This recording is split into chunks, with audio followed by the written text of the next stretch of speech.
కేంద్రంపై నెపాన్ని నెట్టి కాంగ్రెస్ చేతులు దులుపుకోవాలని చూస్తోంది. రిజర్వేషన్లు రాష్ట్రానికి సంబంధించిన వ్యవహారమని బీజేపీ తప్పించుకుంటోంది. బీసీ రిజర్వేషన్లపై రెండు పార్టీలు నాటకాలు ఆడుతున్నాయని తెలంగాణ జాగృతి అధ్యక్షురాలు కల్వకుంట్ల కవిత. బిల్లు పాస్ అయి బీజేపీ మీద నూకేసి చేతులు దులుపుకుందామని కాంగ్రెస్ పార్టీ చూస్తుంది. మాకు సంబంధం లేదు, ఇది రాష్ట్రానికి సంబంధించిన బిల్లని చేతులు దులుపుకుందామని బీజేపీ చూస్తుంది. ఈ వేదిక నుండి స్పష్టంగా ఇవాళ నేను ఛాలెంజ్ చేసి రాష్ట్ర ప్రభుత్వాన్ని, గౌరవ ముఖ్యమంత్రి రేవంత్ రెడ్డి గారిని అడుగుతా ఉన్నాను.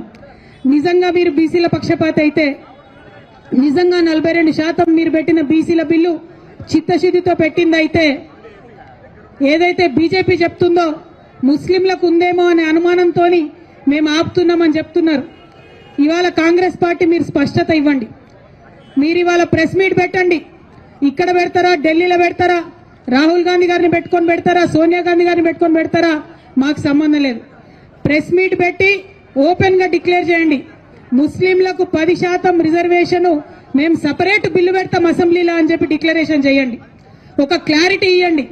దాంతో ఏమైతుంది, ఇప్పుడున్న 42%లో ముస్లిం మైనారిటీల రిజర్వేషన్ దీంట్లో ఇంక్లూడెడ్ కాదు. ముస్లింస్ కి సపరేట్ గా 10% రిజర్వేషన్ పెట్టాలని చెప్పి మేము డిమాండ్ చేస్తా ఉన్నాం. ఇక అప్పుడు బీజేపీ మీద ఉంటది బాధ్యత. ఈ 42%లో ముస్లింస్ లేరన్న విషయాన్ని కాంగ్రెస్ పార్టీ క్లారిటీ ఇవ్వాలి. ఒకవేళ ముస్లిం సోదరులకు ఉంటే ఆ విషయం కూడా క్లారిటీ ఇవ్వాలి. కానీ మీరు ఏ విషయం చెప్పకుండా మేము బిల్లు పాస్ చేసినాం, బీజేపీ వాళ్ళు సంతకాలు పెడతలేరని మోసం చేయొద్దని చెప్పి మాత్రం కాంగ్రెస్ పార్టీని మేము డిమాండ్ చేస్తా ఉన్నాం.